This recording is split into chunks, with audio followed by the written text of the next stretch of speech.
Good morning and good afternoon or evening, everyone. Welcome to USINPAC's Expert Analyst Conference Call and Leadership Dialogue. The title of today's call, Key and Tough Steps that the new Modi government could take to kickstart the Indian economy. My name is John, and moderating our call this week from India is Mr. Ravinder Sachdev. We hope our attendees understand that we have to mute everyone upon entry, as it would be very hard to hear our panelists otherwise. Everyone should have received instructions as to how to submit questions, and we again thank those who have already contributed. Those joining via WebEx will see a Q&A tab on the right to submit questions to hosts and to our expert panel. Now, to start this expert series conference call, I'd like to first introduce Mr. Ravinder Sachdev from India. Thank you so much, John. Good morning and welcome to all our callers who are logging into this weekly program on leadership dialogues that we have. We have a set of two fantastic experts and speakers for our discussion today. And before I move forward, may I invite my colleague and the co-founder of USINPAC, Dr. Surabhi Garg, to please introduce our first speaker. Surabhi, to you, please. Thank you, Ravinder. Thank you, Ravinder. It's my pleasure to introduce our first speaker. She's from India, New Delhi, Arti Mehra.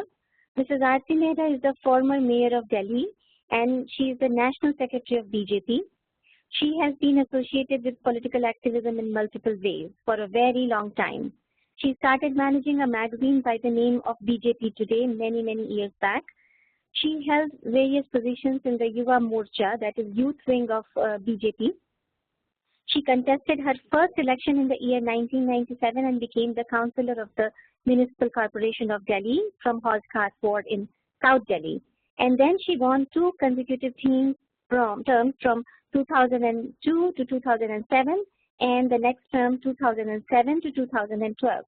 And she has held many important positions such as chairperson of Health Committee and chairperson of the Working Committee. From then, she has been very actively involved with the political and social activities in India. RTG, welcome to you, and Ravinder, I hand it over. Ravinder Sachdev, our India Director for USINPAC. Thank you very much. And once again, welcome, RTG. May I maybe invite you first for a few minutes of your opening remarks on the topic of the day, which basically pertains to the economy and what can we expect and look ahead in the coming months with the new government in India. Ma'am, you please. Yes, definitely. Hello, my global friends. Let me begin by sharing BJP's vision of India. Our vision is to see our country emerge as a strong, prosperous, and confident nation, occupying our rightful place in the international community. It is a vision to see our sacred motherland freed from bhook, which is hunger, berozgari, which is unemployment, bhai, which is fear, and bhrashtachar, which is corruption.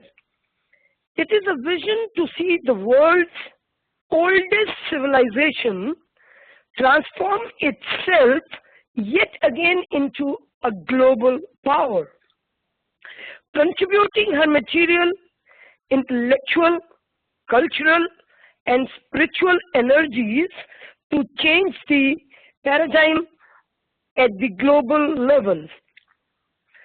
BJP's leadership believes that the country is facing many challenges. However, these can be addressed through tested, honest, multidimensional leadership, which can provide four things to the nation: good governance, development, stability, and security. From an economic standpoint, BJP finds many inherent flaws in the previous economic model. We believe that the expense and the pace of development has left a huge section of the country behind.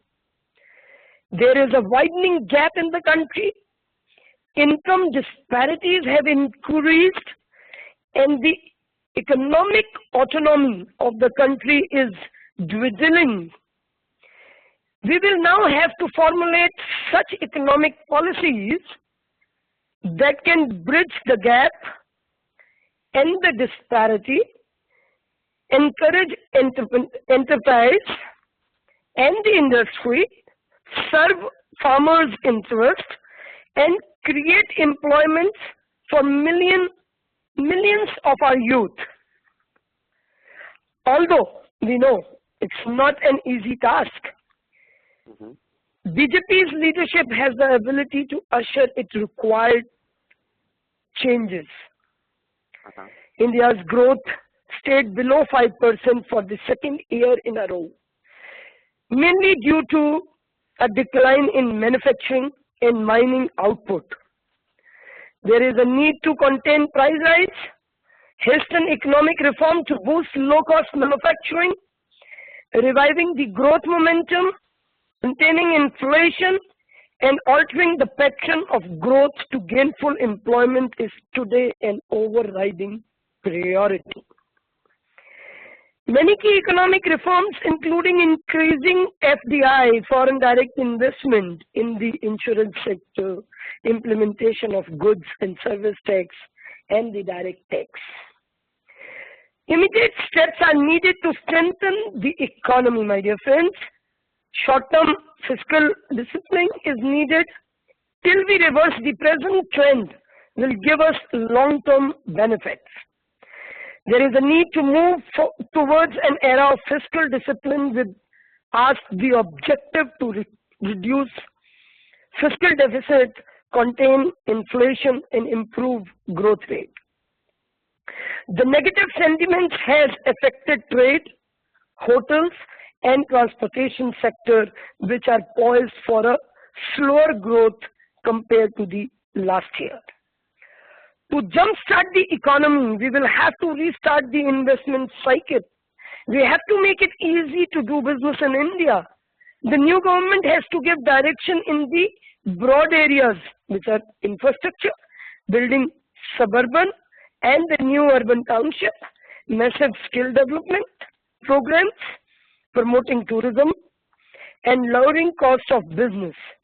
Manufacturing should also be a great focus. In addition, BJP's manifesto has some key items. Put its strict measure and special codes to stop hoarding and black marketing. Start the process of bringing back black money to India. Barring the multi-brand retail sector, FDI will be allowed in sectors wherever needed for job and assets. Establish the agri-rail network to cater to the specific need of agriculture products. Launch a high-speed train network. Expedite oil and gas exploration and reduce import bill. Reform the tax system to attract investors. Develop freight and coastal corridors. Friends, I have shared with some of the key steps that the Modi government will take to kickstart the Indian economy. I am happy to answer any question you may have or expand on items that I have outlined. Thank you for the opportunity to discuss my views with you this morning.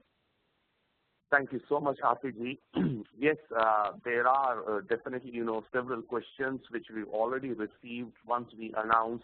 I mean, every week we announce this leadership program and we get questions which come in. And right now also, as you're talking, we are getting questions from our friends and colleagues in the United States, and actually maybe I think a couple or more of them in some other countries also. So we will be putting some questions to you which are coming to us now or have come earlier. Thank you so much for a very well-rounded and, I think you've really given a comprehensive, you've really touched upon several things, and probably you have a model there of the 4 Bs in Hindi, as you were mentioning, Bhashtachar, Bhook, and those 4 topics. Now, yes. Yeah, thanks. And so the and unemployment. And unemployment. Thank you so much. So one question which has come to us was asking us about, there has recently been in the news that the Planning Commission maybe Yes. there may be some change in the role of the Planning Commission, or there may be a new avatar we may see of the Planning Commission. Could you please, educate our callers or the gentleman who specifically asked this question about what do you think is happening with the Planning Commission in a short form, if you can, please, ma'am?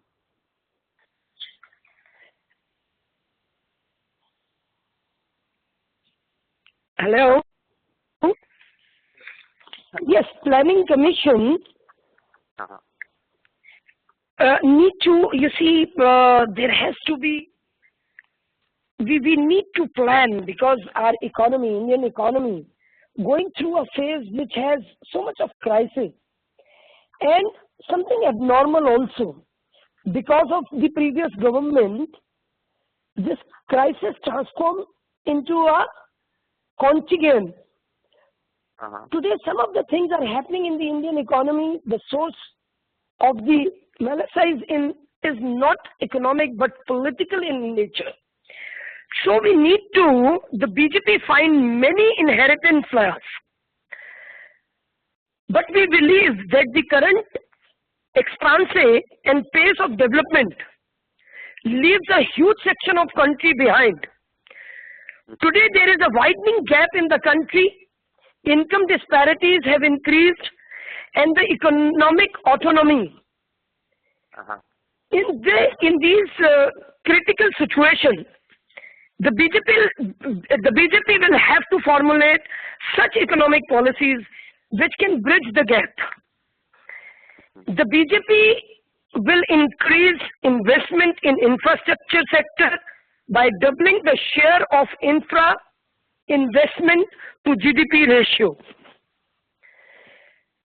So a planning commission has a very important role to play, so that our goal to increase the share of manufacturing to more than 20% of the GDP. The BJP reiterates its commitment to provide substantial relief to the income tax paying, making it simpler to the middle classes. Yes, please. No, thank you so much. Thank you so much, because there is a question. And especially in agriculture sector also, the Planning Commission has a very important role.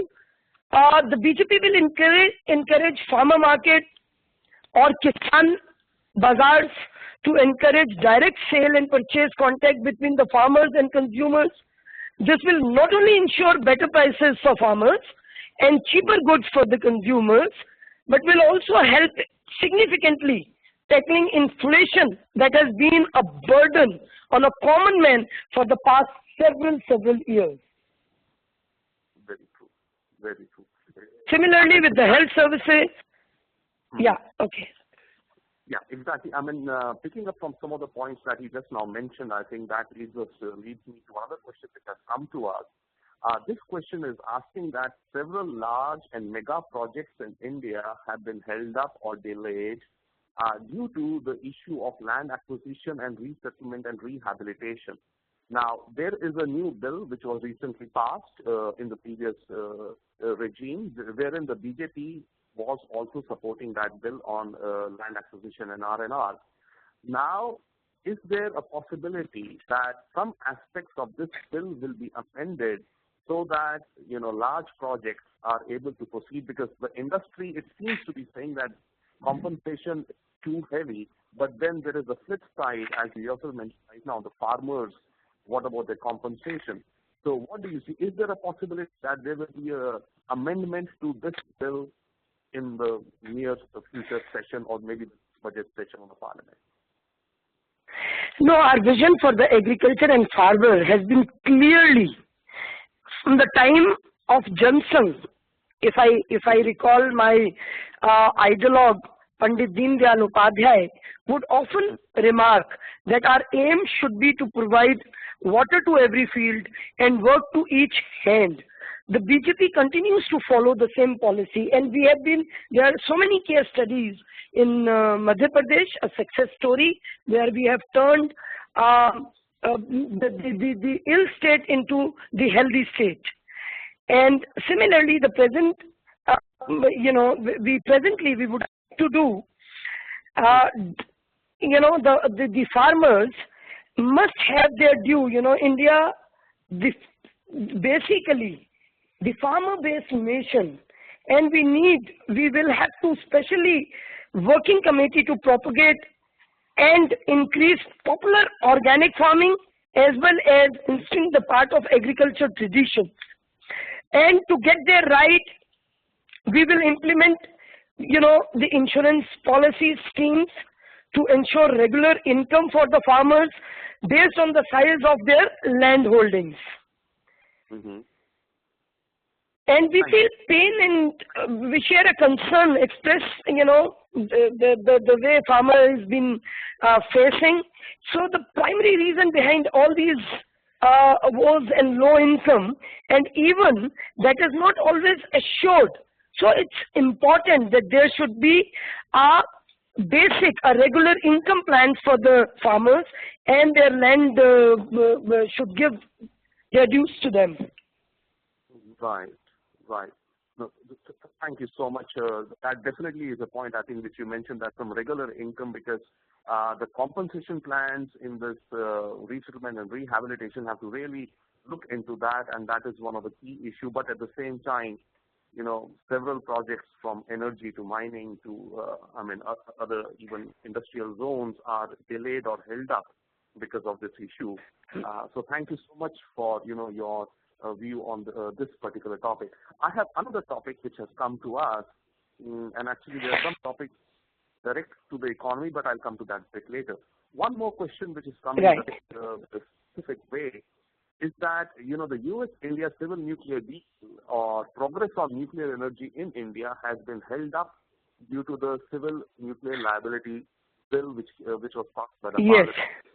Now, manufacturers in India, as well as the countries, including Russia, France, and of course the United States also, are somehow not able to consider the fact that, with this liability clause, their investments or their returns on investments would be perhaps too low, or make the project not viable. Now, is there a chance or a probability, which the government has been, it will look into this matter, is there a possibility that some amendment could be made to this bill? There can be some possibilities. I would not like to answer right now because this is one subject, and I think I would like to reserve, my right not to speak on this issue till the time there is a clear-cut views that my party takes. No, definitely we could very much understand, very well understand. There is a question coming in from John Rabos in New Jersey. He's asking, after the successful historic election, sustaining momentum and public confidence will be vital as the Modi administration begins work on its vision, as you have just outlined, madam. Can you give an overview of how the administration will keep the public informed on the progress being made by the Indian government? You see, we have a very vibrant media, but at the same time, we have a very responsible government. Narendra Modi, our present Prime Minister, he himself is also very alert and responsive and very effective on reverting back. You see, he feels it's his duty, he feels it's his liability to keep the public informed. You see, he said within 100 days. So within 100 days, one will hear from him the achievement as well as the future planning. So I feel there is going to be a good, vibrant system, though of course we have a right to information, RTI, with us, but at the same time, I strongly, not only I strongly feel, I am sure Narendra Modi will develop a public and government system where public is well informed and public is a part of the whole system. The public feels involved and evolved. Very true. Very true. Thank you, ma'am. Thank you so Yes. much. Now, you just mentioned about the 100-day agendas. Now, a question which has come into us was asking that all ministries are making a 100-day plan. Would you have some idea, madam, about the 100-day plan for the Ministry of NRI Affairs? You see, because, of course, our audience right now and our callers are all either PIOs or NRIs. So they're interested to know that. Would you have some idea to what the ministry may be thinking in terms of the NRI segment for its 100-day agenda, or some suggestions or some thought you may have?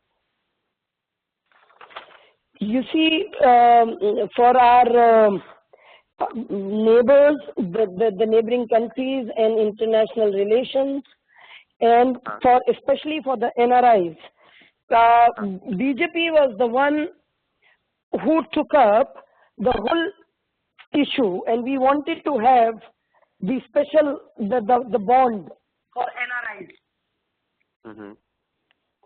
OCI.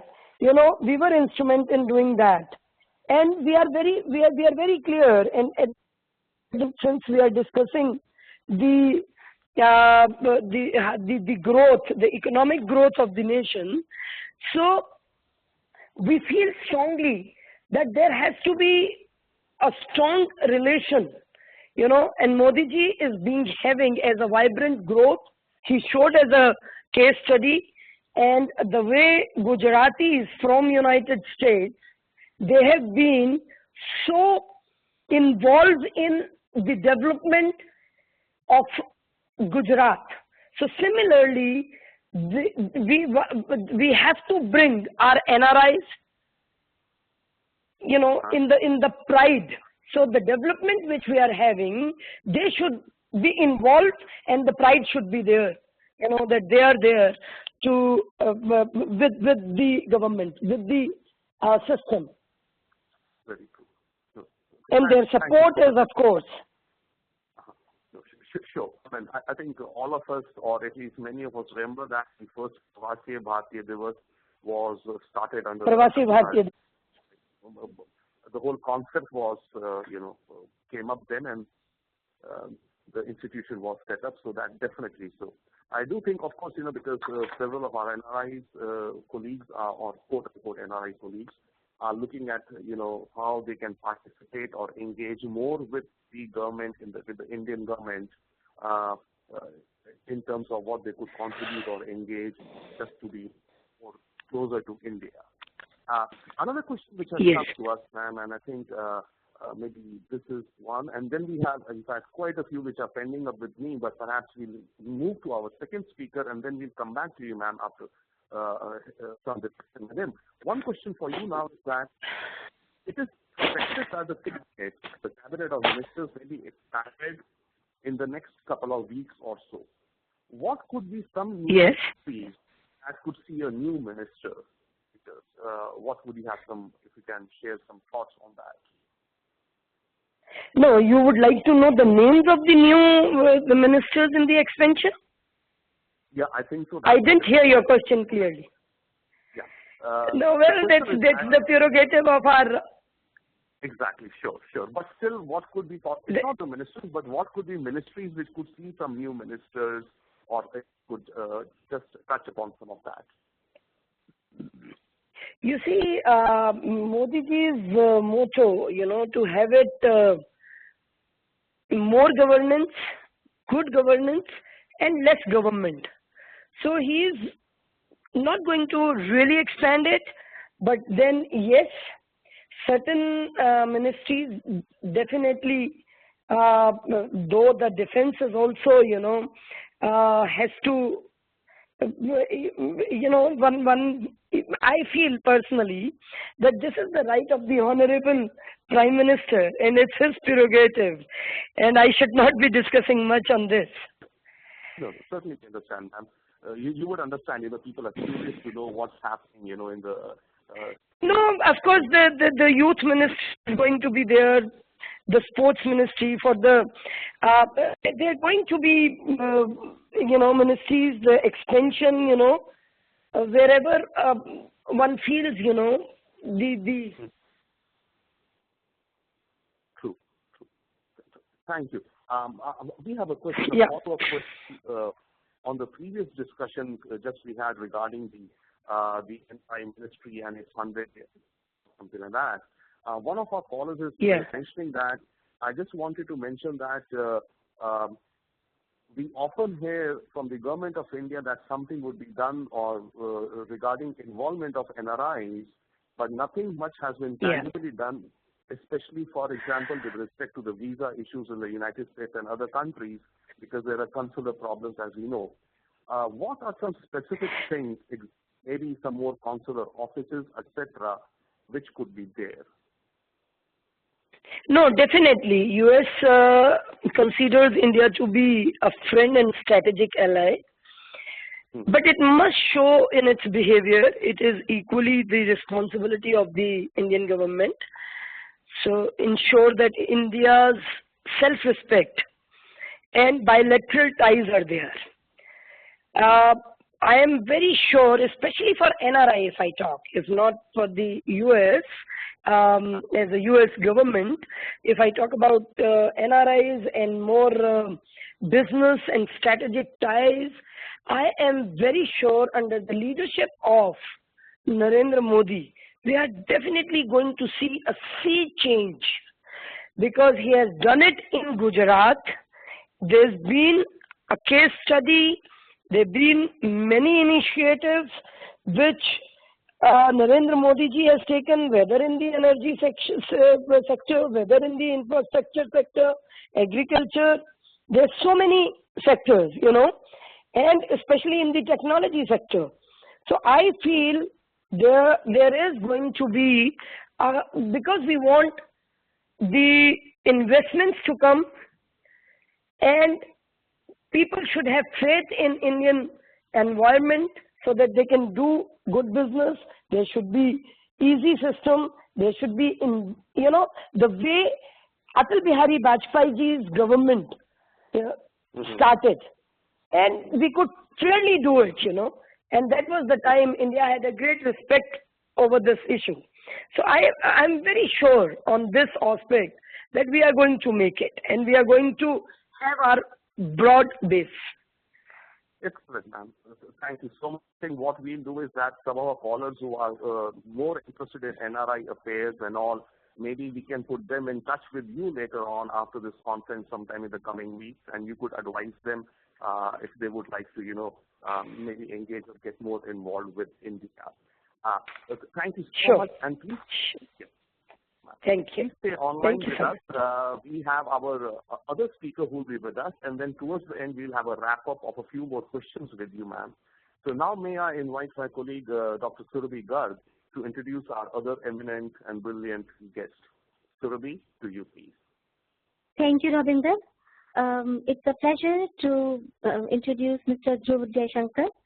Mr. Dhruva Jaishankar is associated with the Asia program of the German Marshall Fund of the United States, commonly known as GMF in Washington, D.C. For past 5 years, Jaishankar has managed GMF's India Trilateral Forum, a twice-yearly strategic dialogue between the United States, Europe, and India. Earlier, Dhruv was associated with the Defense Initiative Platform at the Brookings Institution. He also served as the international news correspondent for CNN IBN Television in New Delhi and a Brent Scowcroft Award Fellow with the Aspen Strategy Group. His current research focuses on India foreign policy and security, along with many other South Asian issues. Mr. Jaishankar has written articles on international politics and security for several publications, including Foreign Policy, The Economic Times, and The Indian Express.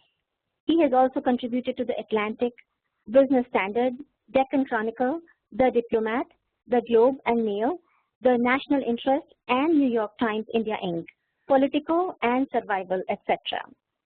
Dhruv regularly appears on various television channels like Al Jazeera, CCTV, NDTV, for radio, BBC World Service, and in print, the New York Times, Wall Street Journal, Los Angeles Times, etc.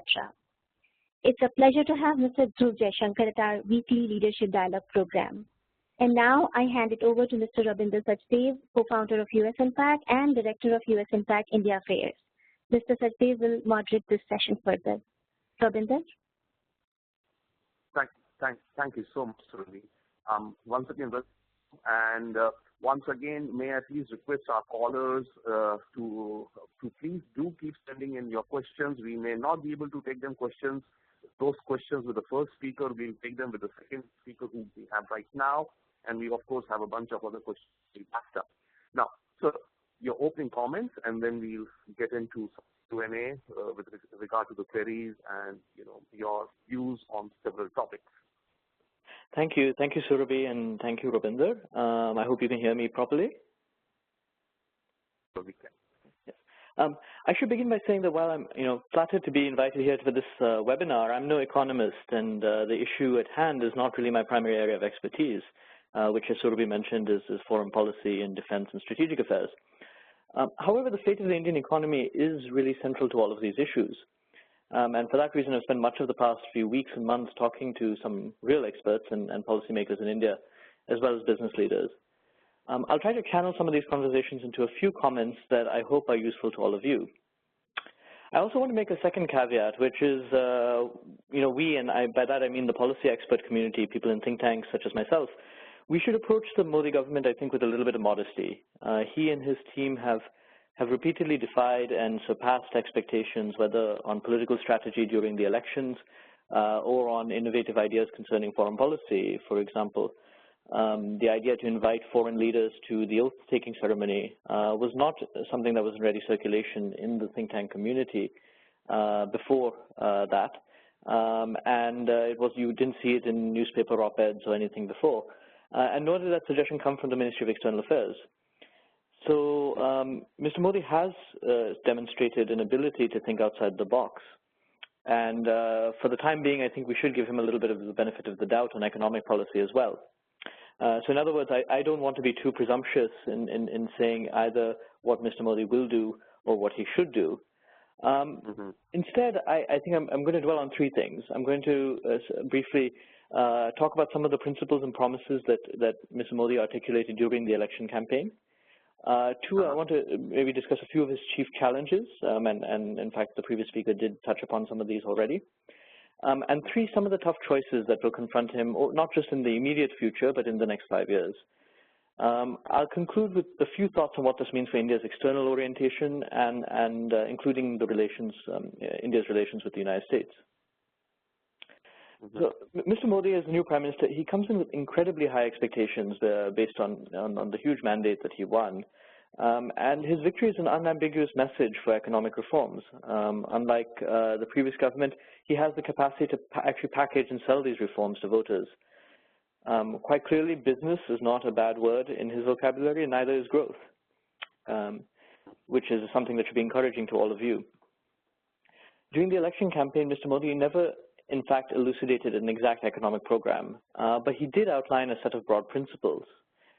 These would include decentralized government, as the previous speaker mentioned, an efficient and transparent governance, improved agricultural productivity, a stable macroeconomic environment, better project management, faster clearances, and a goal of achieving world-class standards in certain areas.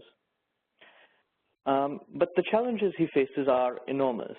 Inflation will need to be curbed. This will be both by using monetary policy and removing supply-side constraints. These constraints might include energy, commodities, transportation, and storage infrastructure. The India he inherits is also an uncertain and inhospitable place to do business, with a tax regime that often frightens investors. So these are two things that, in the short term at least, you'll have to tackle head-on: inflation and India's bad reputation, if you will, as a place to do business. More long-term, in some ways, there are three challenges. One is human resources, upgrading India's skills and education, which currently are badly wanting. Two, infrastructure requirements, which were enormous in the trillions of dollars. And three, again, the previous speaker alluded to this, urbanization, which in India is a certainty. I mean, there's no getting around the fact that India is going to go in the direction of a more urbanized society. But can that urbanization process be better planned, and what changes will that actually require to governance, particularly at the local level? Mm-hmm.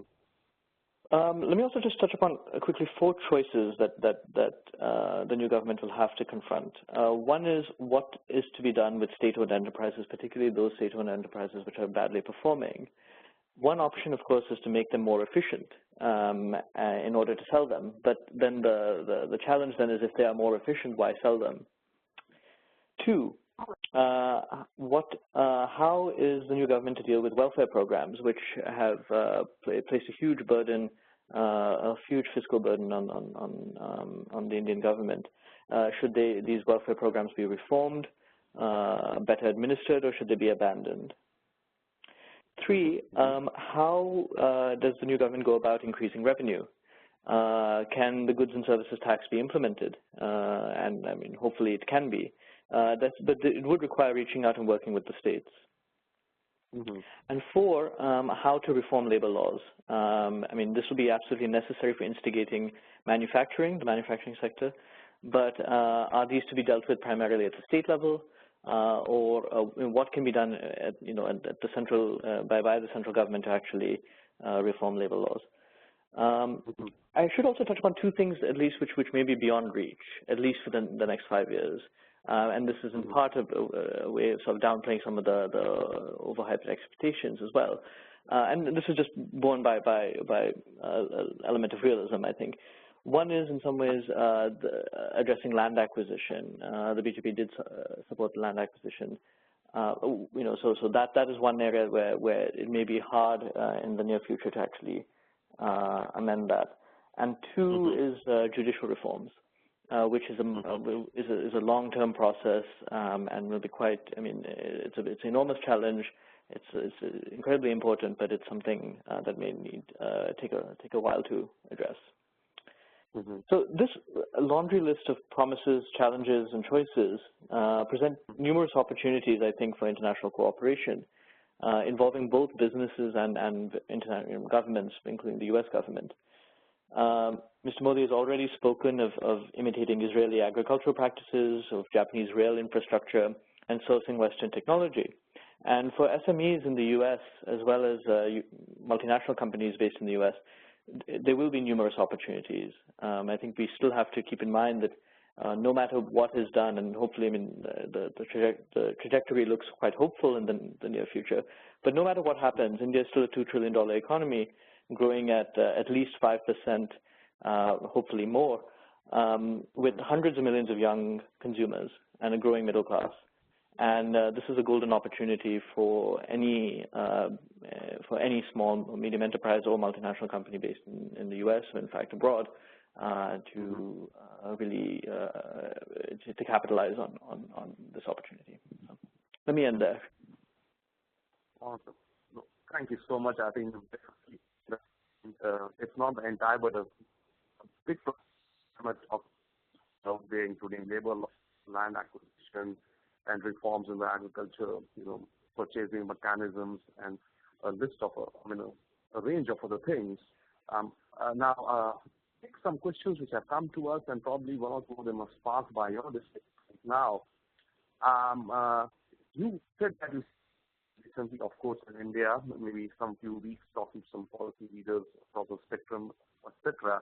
Now, in that, in particular with respect to the land acquisition issue or the R&R resettlement issue, what is your view on that, or what is the takeaway you got on it? Is there a possibility that there can be an amendment in Parliament soon on that? That's one specific question. I'm afraid I'm not really in a position to be able to answer that. I wish I had more clarity. I mean, it is an incredibly important issue. I honestly don't know if there's what the immediate prospects for that are. I would as I mentioned earlier, I think that would be one area to just downplay expectations a little bit. If we are pleasantly surprised, and we have already been pleasantly surprised by a number of things that the new government has done, I think that should be encouraged. But I wouldn't put. I have no inclination, nothing to indicate that is immediately in the offing. Fair enough. Thanks. One question would be that, as you mentioned that we cannot prejudge or presuppose or preassume what the Modi government would be doing, but we have the budget coming up in India soon in the next month. what could be some, one or two things, apart from the positive surprises, but what could be some one or two things which could be a kind of a disappointment for the foreign community or the trade or the business community? Would you be able to throw some light on that? I mean, is there some expectation that if it were not to be fulfilled, some expectations? Again, a tough question to answer. I mean, if anything, I mean, and we saw this even with the constitution of the cabinet and other key decisions that have been made in the past month or so since the election, that the decisions like that have been kept. I mean, if there's one thing this government has done quite well, it's actually been keeping its cards very close to its chest. So again, that makes it very hard to anticipate. Predictions that seemed quite, again, reading just the media reports, predictions that seemed quite open and shut were in fact, not always, did not always come through. So I again would hesitate to predict too much. One possibility, I mean, one area where there may be just disappointment, not on any specific issue, but on a number of things where I think people are expecting more radical reforms. You may actually just see more minor adjustments for the time being, which are more administrative. And again, this includes, I mean, so basically better administration rather than radical reforms. This was a conversation I had with a leading economist who, amongst other things, was involved in advising the new Prime Minister. Is that this isn't going to be necessarily a government that is motivated by larger economic considerations, but in fact better management. It'll be the management consultants. This is the era of the management consultants, not the economic ideologues. And I'm not sure if that is entirely true, but it's certainly something to keep in mind. That so it's perhaps some of the privatization, there were somewhat inflated expectations, it seems, about privatization that may have to be tempered, and we may see that in the budget. Sure, thank you. We have another question which is coming in, I think, from Onkar Gill in Canada. He's asking, with a more stable government in India and friendly partners in the U.S., both on the Democratic side and the Republican side, is it more likely free trade agreement between the two nations could move faster?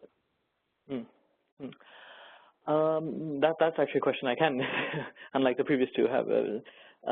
I unfortunately think that a free trade agreement is a little bit too early to think about in serious terms about talking about a free trade agreement. The Peterson Institute, which is a think tank based in Washington, an economic think tank based in Washington, is undergoing a study on the feasibility of a free trade agreement between the United States and India. I think hopefully their findings should be available soon. I don't know exactly when, but hopefully this year. The problems stem on both ends. It's not just on the Indian side, where I think there is now more eagerness for free trade agreements, starting in India's region, but also more broadly. In fact, actually something to watch out for, even for American businesses, would be how the EU-India free trade agreement negotiations, which are quite far along, in fact, and which some people were hoping to finalize last year, but which didn't, because of the elections, got pushed back, whether those are restarted and whether those can be quickly finalized. If that happens, that would actually be a very good indicator of the new government's ability to move forward on trade agreements. Now, on the holdup in some ways is on the U.S. side, and we're seeing this with regards to the TPP, the Trans-Pacific Partnership, which will probably not be finalized this year. And you have seen in some ways a bit, despite the announcement of two agreements, one the TTIP, the Transatlantic Trade and Investment Partnership with Europe, and the TPP with several Asian economies. Despite that, you have seen a little bit of ambivalence on the part of this administration in the U.S. to embark on ambitious new trade agreements. So I would hesitate in actually expecting. I would certainly not expect any forward movement on that in the immediate future. However, in the medium term, perhaps in the next U.S. administration, we might see some movement on that. And it would be, again, interesting to see what the feasibility, the study being conducted by the Peterson Institute actually reveals in terms of what needs to be done on both sides. Mm-hmm.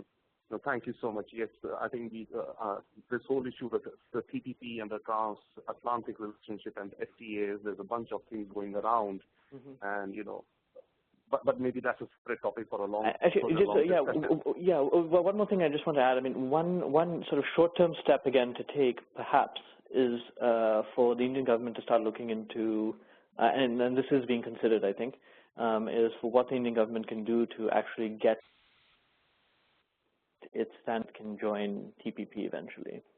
Again, this is not an immediate prospect, but at least start looking into what India needs to do at its end to actually set that vision.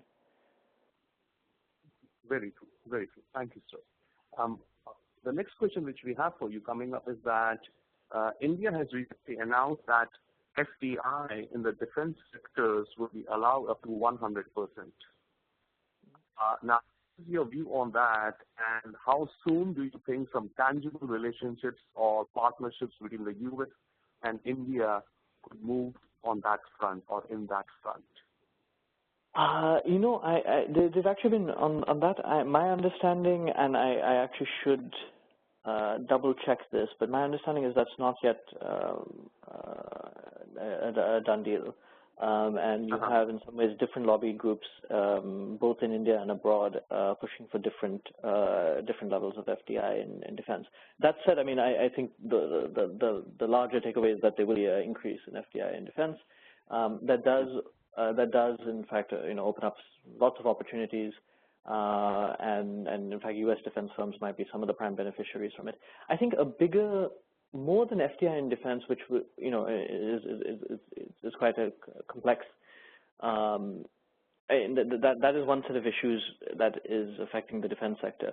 A bigger issue is, in fact, just the process of acquisition, and this really gets into. I mean, this actually has been one of the silver linings of the U.S.-India relationship more broadly in the last few years, is that India now has acquired multiple platforms, U.S. platforms. They've gotten into joint production for the first time. So there's actually been forward movement in the last few years in the defense trade sector. The question really is basically, can there be faster clearances? Can there be more transparency in the defense acquisition process so that once tenders are issued, that they're not, that there isn't a black cloud hanging over them as there have in the past? I think that for the defense, speaking to people in the defense industry in the U.S., that is actually a bigger concern, which is just a more transparent, a more efficient acquisition process rather than FDI. Although, obviously FDI is important as well, but I think that would be something to address more quickly, at least with an eye on the U.S.-India defense relationship. Thank you. I think two quick questions, and perhaps then maybe we'll move the format. One question which we've kind of mentioned right now, of course, in defense acquisition, technology transfer and all, but separate than that, question is asking that there are some trade disputes between the U.S. and India which keep bubbling up once in a while, or which are obviously out there right now. How should both countries, or how could both the countries prevent such disputes from affecting the overall strategic relationship? Right. Would you have some thoughts on that? Yeah, no, I mean, this has been actually if defense trade has been the plus side of the U.S.-India relationship in the past few years. These trade disputes have been the negative side, unfortunately. And there are two ways to address this, really. I mean, one is these disputes. Before we get into that, these disputes have arisen for two reasons. One is because U.S. and India actually are doing a lot more business together, which is a good thing. And so when there's more business, there'll be more business disputes. The second is the fact that it's become a much more normal relationship. It's become much more. This is in some ways just part of doing business with another country. And I mean, you can just look into the US-Canada relationship, or there are a whole number of trade disputes, for example, pending between those two, or between any two close economic partners. Now, the problem has been that these disputes, often between two private companies, have come to poison the larger atmospheric, larger environment, or sometimes between a private company and a government. But in either case, it's come to poison the larger bilateral relationship. And the two ways of actually dealing with this is, one, letting it be, letting businesses sort this out themselves, so not having the governments intervene as much. And the second is actually to make them more private. I mean, once it gets to the point where you have two legal teams actually negotiating, frankly, this gets out of the, this comes out of the limelight, and it becomes a technical dispute. And that's, again, part of doing business.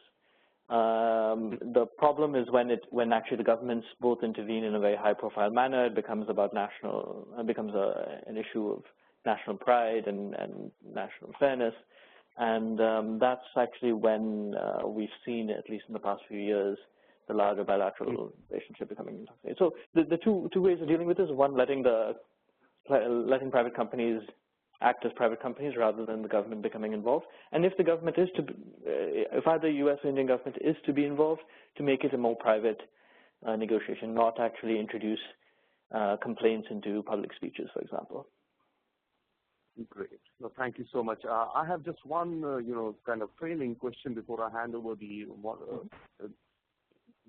discussion to my colleague Sanjay Puri in Washington, D.C. A quick answer, if you could, or a thought through, if you could please share with our viewers, or callers, is that in case the civil liability bill in India is not amended, or the rules, regulations are not amended, does that have an impact on the overall relationship between the two countries? A quick few words, if you may. Sure. That's actually one area where I don't think that will happen anytime soon. I don't think there'll be an amendment to this. I mean, just because it'll be hard to do. And there are concerns on the Indian side as well, naturally, regarding liability, which unfortunately I don't think people always take as seriously as they should. Now, the thing to do is actually find, this is in fact very similar to a U.S. process. In the case on the U.S. side, you had the Congress passed legislation on civil nuclear cooperation with India, which was the Hyde Act, and you had, in the executive, in fact, negotiate a bilateral agreement with India. And there are times when the agreement negotiated by the executive branch and congressional legislation were in conflict, or could be interpreted in different ways. And this required, in fact, lawyers to actually work out how were the ways of actually doing business while keeping it, basically while working within existing parameters, whether they were legal parameters that the law had, that were part of the law. How were you, it meant actually negotiating between these conflicting, or apparently conflicting documents. And that may be the approach that is required on the Indian side, which is how can you basically work within existing laws to actually facilitate nuclear, to actually move ahead with nuclear commerce. There may be creative ways of finding solutions to that, but it would involve working with industry, the Indian government working with industry actually to meet their concerns.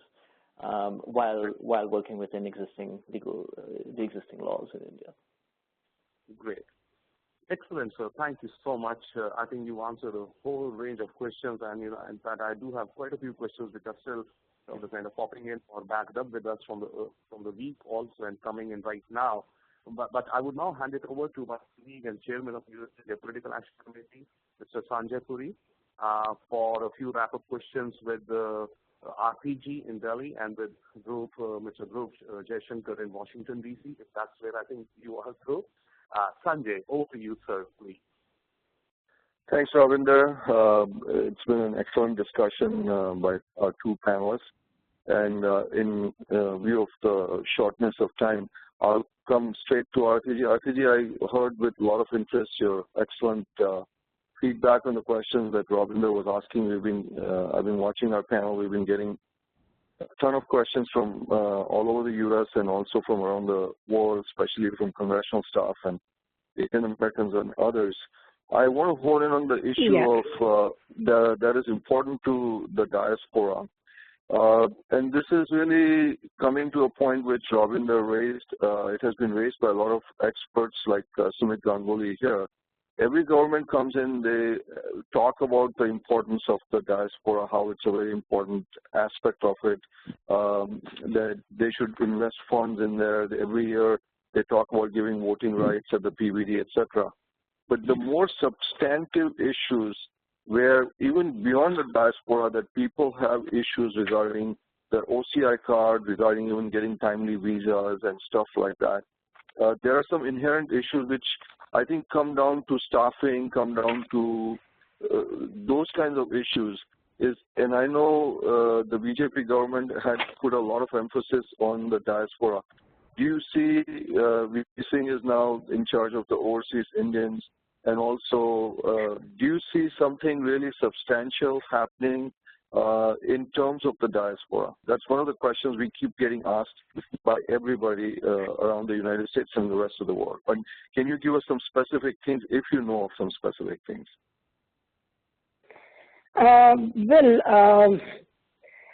BJP, regarding the global expansion and the diaspora, are policies and potential amongst the NRI and the community of the Indian origin all over the world.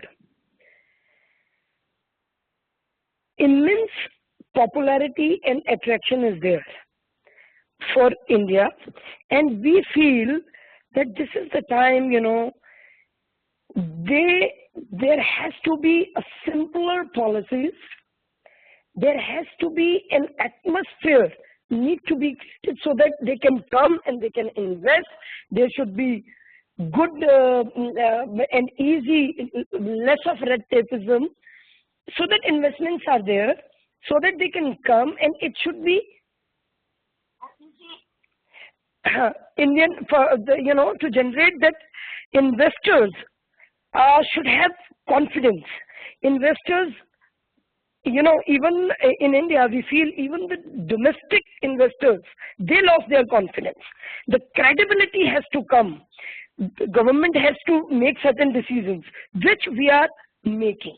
Modi government is very firm, very clear on this, that credibility is very important, which has been,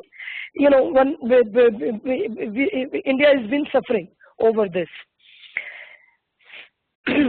I very strongly feel that BJP will definitely bring the diaspora together and will be able to have a definitely much better future for India and for NRIs and for the people abroad.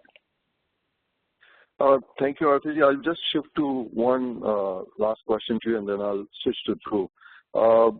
The Prime Minister Modi has talked about some, tough medicine for the Indian economy.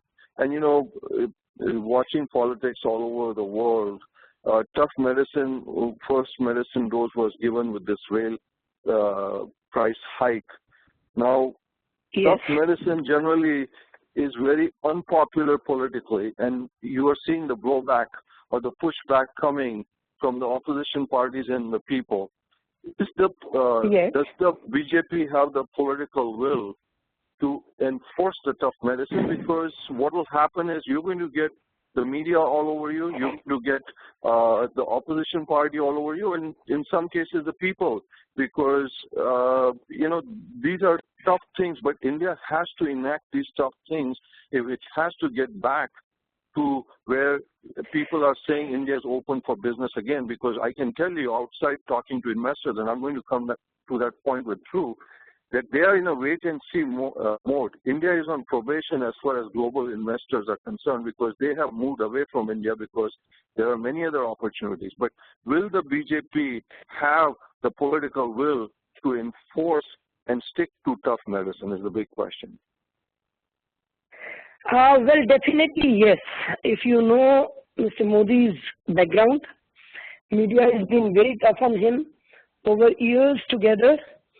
He is very silently, very focused, very effectively. He's been doing his work, his job. He's bringing a lot of investments.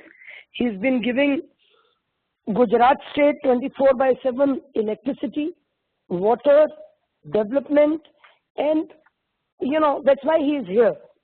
I feel there are some tough measures, tough policies, tough rules, the administrative strictness, so many things he has to bring in. And public has, we've got a clear-cut majority. And at the same time, as you said, that the investors moved away. But now it's a time that we have to modernize our industries and to make it a global industry. Rather, we have to become a global manufacturing hub. That's what my leadership feels. We believe that the growth can be revived through increased investment, and especially in the area of infrastructure. We have to think big and build an infrastructure which can cater for not only the growing population in India, but you see, the whole world is becoming so small. So growth of infrastructure, cement, steel, power, and this should create a massive jobs also. So I personally feel that we are very clear that to achieve a global status, we have to have tough policies and we have to act very firm on them. And Modi ji will definitely deliver. He has clear 5 years.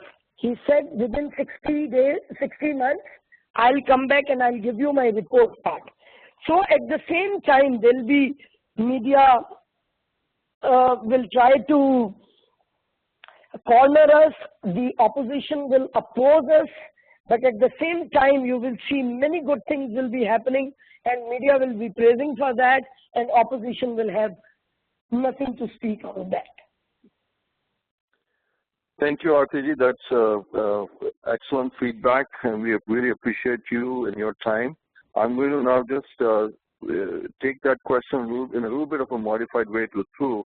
Dhruv, you talked about being more focused on the economy, so I'm going to try to raise this issue which has come in a lot of discussions we've had with investors who we are talking about going to India, and also a lot of the questions that are coming in on the panels.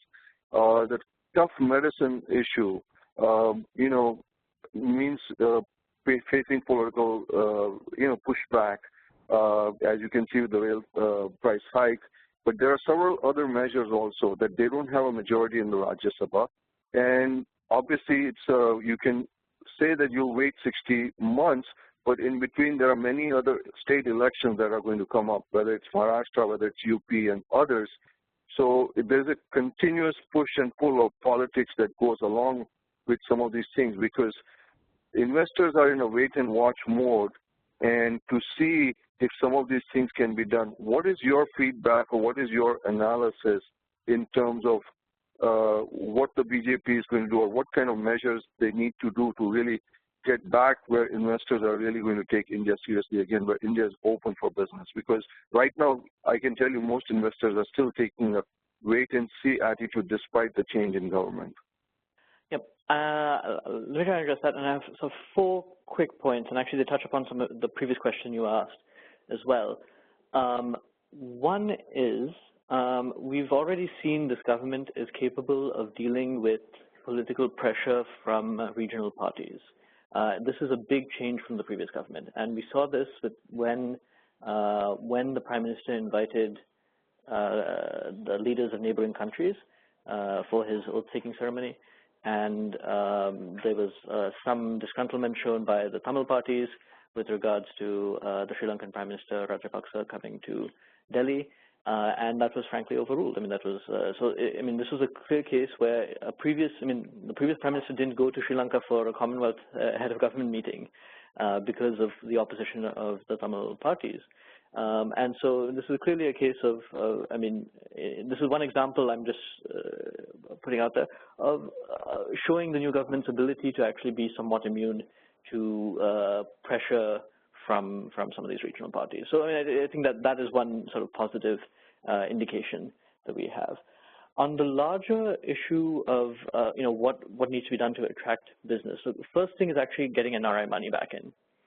This is why the NRI community is so important for the Indian economy. I mean, in fact, you can say the first big sort of phase of high growth post 1998 to 2004-05 was really driven primarily, at least first, by the NRI community putting its money back into India, and then other investors following.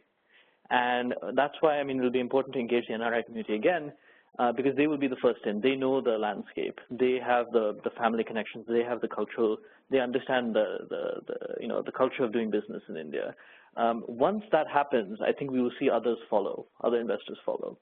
But I mean, why I'm cautiously optimistic is, at least for the near-term future, is the first wave we will see is actually NRI money, which is being invested elsewhere, coming back into India. Now, that gets to a question of what can be done for the NRI community. And there, I think it's really more in terms of actually delivering services, improving that. And that, in some ways, needs to be done on a more local level. That's not going to be a policy decision made at the top that will filter down. But hopefully the new culture of governance in Delhi will translate into better service, providing better services to NRIs, whether it's through consulates or other means. Again, we may not see a radical departure there. And then the third thing, the last point I want to make is, what is it exactly that is keeping away? You said India is on probation from the international from international investors, and that's absolutely correct. And the big things, I mean, there are really three concerns that they have, which are corruption, an uncertain policy environment, and tax harassment. And so if there's one thing I think you can bet you will not see in this new budget, and I said, you can't predict anything, but I'm certain about this, you're not going to see a retroactive taxation as you saw a few years ago with regards to Vodafone. Because, I mean, if there's one thing that's a priority, it's actually, no tax harassment, keeping a stable macroeconomic environment, and then basically cutting back on corruption. I mean, these three, if these three can be addressed, then the majority of concerns that multinational companies have in terms of investing, and even smaller investors have with regards to the Indian economy, will actually be addressed. So, I mean, let me end on that. So let me ask you a question, which is something that always has been mixed signals that have come from India continuously to us.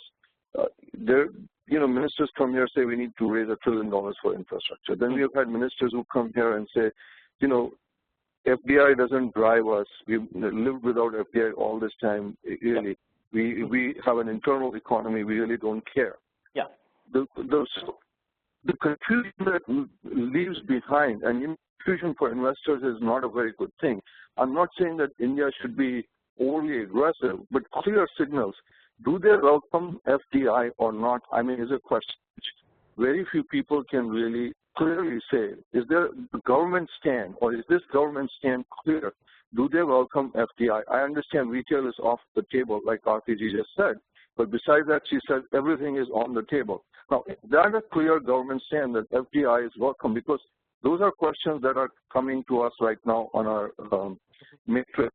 First, things that we get asked. So can you, and I know you don't speak for the government, but what's your analysis or feedback? Or maybe I'll turn to RPG also. Yeah, does India welcome FDI? No, I mean, I would say, listen, I mean, I think in some ways you're absolutely right. There was, what we saw from the period, it was really just a 2-year period that you saw effectively a collapse from 7% growth to 7.5% growth to 4.5% annual growth in India. It was between 2011 and 2013 that happened. And over that period, you saw gradually sort of various excuses coming out of the government. You mentioned one, which is, we're not an investment-driven economy. As the saying goes, we are like that only. That India is somehow unique. It doesn't require a manufacturing sector. We are unlike China. That's what the we're unlike China. We are unlike, we're not going to emulate other growth models. We have a unique model. Now, what we saw effectively with the election, and in the last year or so, particularly in the run-up to the election, was a complete repudiation of that, both politically and ideologically, and economically as well, which is the limits of that approach really made itself clear. And so I think as a result of that, I expect you will see less of those kinds of, ministers coming to India and saying, we're different, we don't do that. That's why sort of the growth of Indian manufacturing is in that sense now considered central to the future of the Indian economy. It's all about whether India can actually become, as Ms. Mehra said, whether India can become a hub for international global hub for manufacturing and actually become integrated into global supply chains. I suspect you will hear less of those mixed signals coming from ministers from India visiting the United States. On the FDI, my assessment is actually quite similar to yours. Retail is for now off the table, but almost everything else is, in theory, still on the table. And so I think everything will be made possible. Again, another good indication is the fact that Mr. Modi himself and his advisors have spoken quite repeatedly about making commerce and investment, facilitating investment as a key priority of India's foreign policy. Basically, the Indian embassies abroad should be functioning in sort of trade facilitation, investment facilitation roles. And that I think is, again, a very good signal that India is not just open for business, but open to FDI. So that's your analysis. Now I'm going to ask that question to Arti. Arti, is it the position of the BJP or the Indian government, and I don't know what you can say, that India welcomes FDI in most sectors? No, you see, there's absolutely no problem with the FDI in several areas. We have no difficulty as far as FDI in infrastructure and defense is concerned. And today, most of our defense purchases, if you see, are made from companies which are entirely outside from the nation.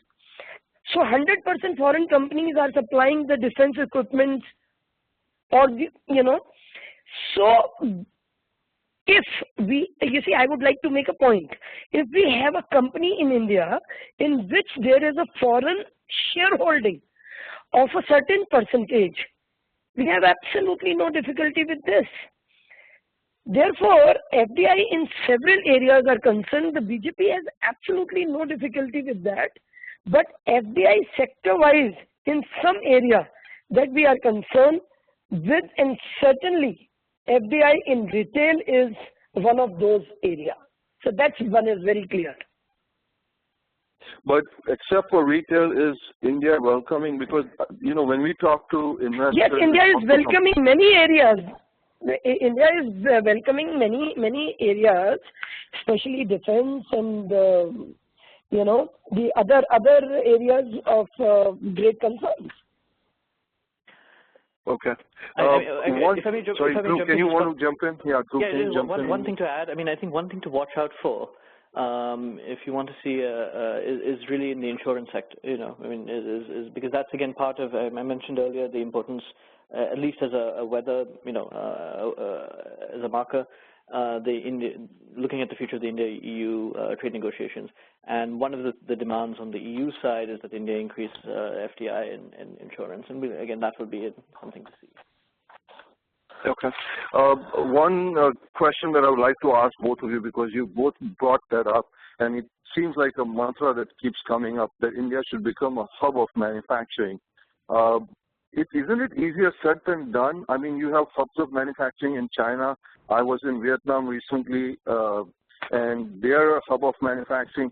Are we talking overall manufacturing, or are we talking high-tech manufacturing? I would just like a very brief comment from each of you, because then we'll try to conclude with one last question. Arti, would you like to just start off by what do you mean by hub of manufacturing? Because that's a pretty broad statement, and which takes a lot of things to happen, and then maybe Dhruva can also jump into that. Hello? Dhruv? I think, I'm still on. Okay, well, maybe, I don't know if she's, we've lost her. Maybe, can you start off? I'll take the first stab at that. I think what is in mind, at least in some people's mind, and I suspect the Prime Minister's mind, although I don't speak for him by any means, is really all manufacturing. It's not just high-skill manufacturing. Part of the reason has to do simply with employment, employment and poverty alleviation in India. This is seen as a means to that end. You mentioned, that there are other places, and Vietnam being one of them. Vietnam actually has a very similar growth profile to India, in terms of, the current standard of living and so on. The one big opportunity that is now coming up really is China's rebalancing of its economy internally, and China, their desire to move away from being an investment, manufacturing dependent economy, export-driven economy, to more of a consumer-driven economy. So this, again, the jury's still out as to whether they can make that transition successfully. But if they can, that will actually present huge opportunities to India, because India is the only country that's capable of replicating that on the same scale. And the other thing is that, in fact, India has done it in patches. It's done it in Gujarat. It's done it with the auto sector, for example, in Tamil Nadu. So, it can be done in India. And everyone knows actually what's required for it to replicate that elsewhere, which is, amongst other things, better infrastructure. So I don't think this will be just relegated to high-skill, specialized manufacturing, which India has successfully done. And again, I was mentioning that there were all these excuses that were given about how the Indian growth model is different. That was often one of them, which is India does do manufacturing, but it's small companies doing specialized manufacturing rather than large-scale employment, labor-intensive manufacturing. And yet, for poverty alleviation purposes and for employment purposes, and India has this huge youth bulge now that still hasn't been fully exploited. For those reasons, it'll be necessary for India to move in that direction.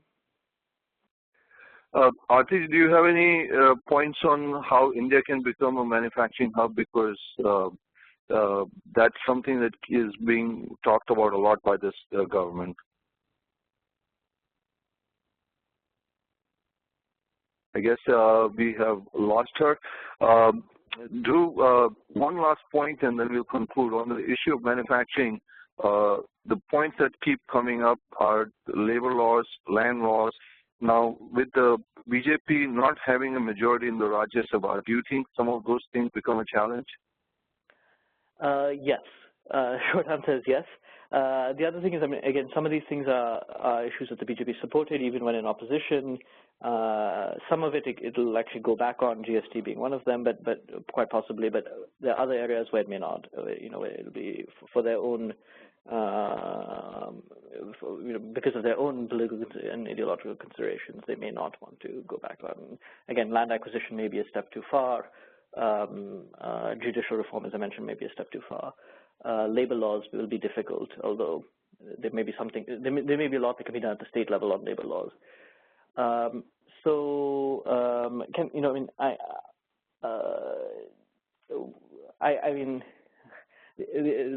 Overall, I would just say I'm sort of cautiously optimistic for a number of reasons, but the Rajya Sabha thing is something to keep into consideration. It's also interesting to see how the alliance formation, how the coalition building took place after the election results came out. The BJP had an absolute majority, and the NDA, the pre-election NDA allies together had a very strong mandate in the Lok Sabha, and yet you saw in some ways negotiations underway to actually bring some of the regional parties on board so that there can be more cooperation in the Rajya Sabha. You're talking about Jayalalitha and Naveen Patnaik and others. It's not insurmountable, but it does complicate the passage of legislation, which is part of the reason why I said, for example, in civil nuclear liability, that I don't. There are going to be many areas, I suspect, where there will not be actual changes to legislation. Because for the reasons that it will be difficult. But a lot of things can be done short of that And some of this is just clearances, implementation. A lot of things can be done that way that will actually have much broader ripple effects in terms of the broader business and investment climate. And so I suspect you will see a lot more of that. Absolutely. Well, Dhruv, this has been really informative. I personally have learned a lot. I'm sure our listeners are much more informed about this. So thank you. And also, obviously, she's not online, but thanks to Arti also for excellent comments. And we continue our weekly series in discussions with thought leaders on the U.S.-India relationship. Thank you, and I'll turn it over to John, but I must thank all our volunteers who make this thing happen. Robin the Sachdev in India, Dr. Survikar, our VP of Operations, Vic Chauhan, John Zaitis, Ilya Banerjee, Sue Ghosh, and many, many others who work very hard to make this thing happen. John? Thank you, Sanjay. Thank you to everyone who's joined us this weekend, especially to our two panelists. We do appreciate everyone taking time out of the busy weekends to attend our weekly conference calls. Please watch your emails and USINPAC's main page for our weekly call-in details. Also, please watch USINPAC's social media portals for more information, timely updates, and other ways you can help the U.S.-India Political Action Committee stay financially strong during this important time in history. On behalf of USINPAC's Chairman Sanjay Puri, co-founders Ravinder Sachdev, Dr. Survikar, Vic Chauhan, and strategic advisors Riya Banerjee and Sue Ghosh, I'd like to thank everyone for attending today's call. We'll see you again next weekend at 11 a.m. Eastern, 8:30 IST. Bye-bye.